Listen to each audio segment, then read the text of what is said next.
तो जैसे कि आपने टाइटल पढ़ा होगा, मैं जो भी जानकारी मेरे पास है वो एंटस बार्बेनिया ने जो बताई है मुझे उस पर ही मैं बताने वाली हूँ। जब मैं उसके साथ जब बात कर रही थी एंटस बार्बेनिया के साथ, तब क्या क्या बातें हुई उस पर मेरे पॉइंट्स बनाए हैं और उनकी क्या क्या ट्रेजेडी है वो मैं मेरी इस वीडियो में शेयर करने वाली हूँ। ये सब पॉइंट्स मैंने मेरे बुक में भी लिखे हुए हैं, अपकमिंग बुक में इंग्लिश में लिखे हुए हैं, लेकिन मैं आपको हिंदी में नैरेट करके बताने वाली हूँ।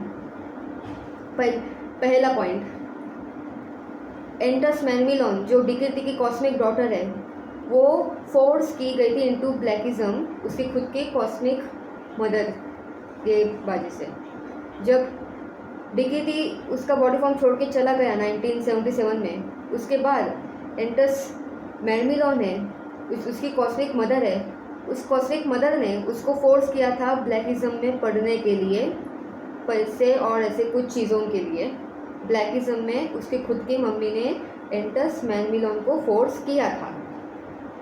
लेकिन अभी एंटस मैनमिलोन इसलिए सेफ थी डिफॉल्टर कोड से क्योंकि उसके पास टोटल क्लैरिटी थी कि वो इस फील्ड में उसके खुद के विश एंड विल से नहीं है, लेकिन कोई जानबूझ के कोशिश कर रहा है इसमें डालने की। लेकिन उसका अंदर का जो इंटीरियर है एंटस मैनमिलोन का, वो एकदम प्योर है। यस, क्योंकि वो फोर्स की गई थी और उसने सब कुछ ऐसा कुछ किया नहीं, इसलिए वो डिफॉल्टर कोड से बच गई क्लैरिटी की वजह से। दूसरा पॉइंट ये है, एंटस मैनमिलोन का एक खुद का बेटा था जो उसके बॉडी फॉर्म से विड्रॉ हो गया था। एंटस मैनमिलोन बॉडी फॉर्म छोड़ने से पहले उसका बेटा एक बॉडी फॉर्म छोड़ के चला गया। उसका बेटा भी एक एक्स्ट्राऑर्डिनरी एटम था, यानी कि EXT एटम था, जो प्रेशर और स्ट्रेस को बर्दाश्त नहीं कर पाया इस कॉस्मिक बॉडी फॉर्म के। तो वो एंटस मैनमिलोन के पहले ही ये बॉडी फॉर्म छोड़ के चला गया।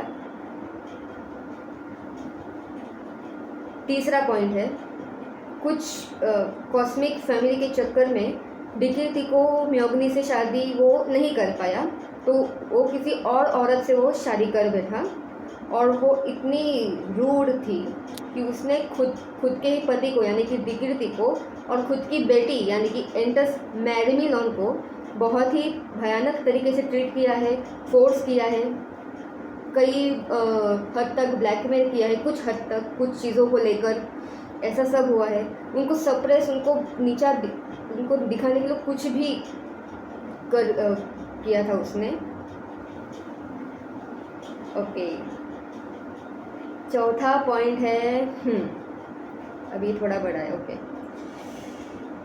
एंटस मैनमिलोन खुद के पिता को खो बैठी एज अ चाइल्ड, और ये इतना डीपली फील होता है ना कि मतलब उसका जो भी रिलेशन था ना एंटस मैनमिलोन का डिकीर्ति के साथ, तो वो कुछ हद तक सिमिलर था जो मेरा रिलेशन है मेरे पापा हेमंत बलवंत गोखरी के साथ। तो ये ऐसा ही एक सिमिलर रिलेशन है, क्योंकि लाइक डिकीर्ति ने भी उसके डॉटर को बहुत खुद का एक फ्रीडम दिया है इतनी यंग एज में कि वो खुद के गलतियों से सीखे, खुद के जो भी उसने गलती की उसकी डॉटर ने उससे वो सीखे, इतना फ्रीडम दिया उसको, बहुत प्यार किया। डिकीर्ति बस उसको इसलिए फ्रीडम दे रहा था क्योंकि वो नहीं चाहता था कि उसकी बेटी वो हार्श रियलिटी जो उसने फेस की है डिकीर्ति ने उसके यंग एज में, तो उसकी बेटी वो सेम फेस ना करे, वो प्रेशर, एक कम फ्रीडम जो उसने फेस किया है डिकीर्ति ने, वो उसकी बेटी ना फेस करे।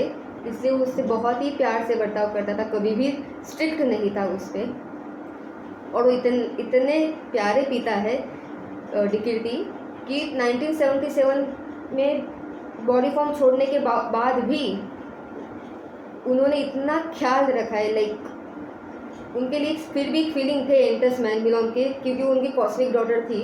तो इसलिए 2026 में डिकीर्ति ने खुद ने एंटस मैनमिलोन को मेरे पास दे दिया, क्योंकि वो to uplift her from the blank zone में वो फंसी थी, तो उसको अपलिफ्ट करने के लिए उसने मेरे पास दिया।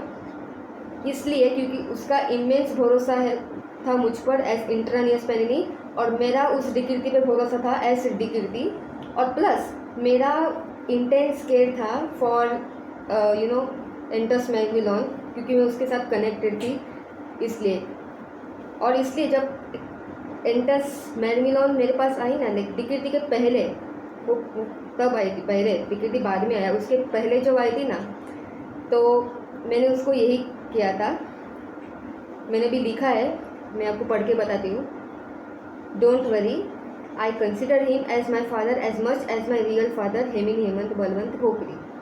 मतलब मैंने ये कहा कि तुम्हारे जो पिता है, तुम ऐसा समझो कि मैं वो मेरे भी कॉस्मिक पिता है, उतना ही मैं ख्याल उनका रख रही हूँ, तो तुम चिंता मत करो। ऐसा मैंने तब एंटस मैग्विलॉन को बोला था।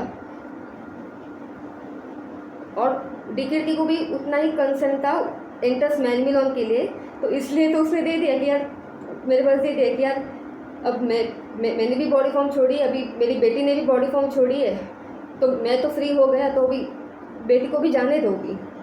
क्योंकि वो एक तो एंटस मैग्विलॉन थी ना, वो इसलिए एक तो फंसी हुई थी, क्योंकि यहाँ की सिस्टम की वजह से, ब्लाइंड जोन में फंसने की जो सिस्टम है उसके वजह से वो फंसी थी। प्लस उसका एक प्यार, एक जो भी नाता था डिकेटी के साथ, इसलिए यहाँ पर वो फंसी थी। तो 5वां पॉइंट है, यस, जो डिकेटी की यंगर कजिन सिस्टर है एंटस बार्बेनिया, उसके ऊपर काफ़ी अटैक करने की कोशिश हो रही है by sending para spirits to her home in Arkansas, USA. अभी आर्कनसॉ स्टेट है ना अमेरिका का, उसका स्पेलिंग मुझे पता है ARKANSAS, लेकिन जो आखिर का जो एस है ना आर्कनसॉ में, वो साइलेंट है, इसलिए तो उसका अभी फ़िलहाल घर है एंटस बार्बेनिया का आर्कनसॉ स्टेट में। और उसके ऊपर पैरास्पिरिट सेंड किए जा रहे हैं डिकेटी के वाइफ से, क्योंकि एंटस बार्बेनिया जो भी वो एक ट्रूथ प्लेस कर रही है, राइट, जो भी सत्य है वो ही वो बता रही है, तो ऑफकोर्स किसको वो पसंद नहीं आएगा। और ये भी बात है कि वो हॉन्टेड या फिर पजेस नहीं हो पाएगी किसी पैरास्पिरिट से, क्योंकि वो खुद एंटस है, और अभी तो वो पेनिनियन में बियॉन्ड ट्रांसफॉर्म हो गई है अपने आप। लेकिन पैरा इफेक्ट्स उसको अफेक्ट कर सकते हैं, लेकिन वो इतनी स्ट्रॉन्ग और क्लियर माइंडेड है कि वो अवॉइड कर सकती है। लेकिन उसके बेटे का क्या, उसके आई थिंक 2 बेटे हैं एंटस बार्बेनिया के, और उसका हस्बैंड भी है, तो उनका क्या, वो तो एटम है। तो इसलिए मेरे पापा और मुझे, हम दोनों को, मेरे पापा और मुझे दोनों को तुरंत साइन मिलती है जब भी कोई पैरास्पिरिट उसके आर्कनसॉ वाले घर में कुछ जाता है ना, तो हमें तुरंत साइन मिल जाती है। क्योंकि पहले मेरे पापा ने एक लड़की के पैरास्पिरिट को देखा था, मेरे पापा ने उसके बार्बेनिया के मिसिसिपी वाले घर में देखा था। जब मेरे पापा हेमनी साइकोसिस ट्रैवल करके गए थे, तो उसने वहाँ पे उन्होंने पैरास्पिरिट देखा था। लेकिन ऑफ कोर्स वो अटेम्प्ट फेल हो गया ना पैरास्पिरिट का, तो डिकेटी की वाइफ ने कुछ एक दूसरा अटेम्प्ट किया, और तब मैं मेरे इंट्रानियस पेनिनी साइकोसिस ट्रैवल में थी। और डिकेटी का जो घर है ना टेनेसी राज्य में, टेनेसी स्टेट ऑफ अमेरिका, वहाँ उसके घर से थोड़ी दूर पर एक सिमेट्री है, वहाँ पर मैंने एक चुड़ैल यानी कि विच को देखा था। मतलब वो हमेशा कोशिश करती रहती है कुछ ना कुछ तो गड़बड़ करने की, लेकिन मुझे और पापा को यहाँ पे तुरंत साइन मिलती है।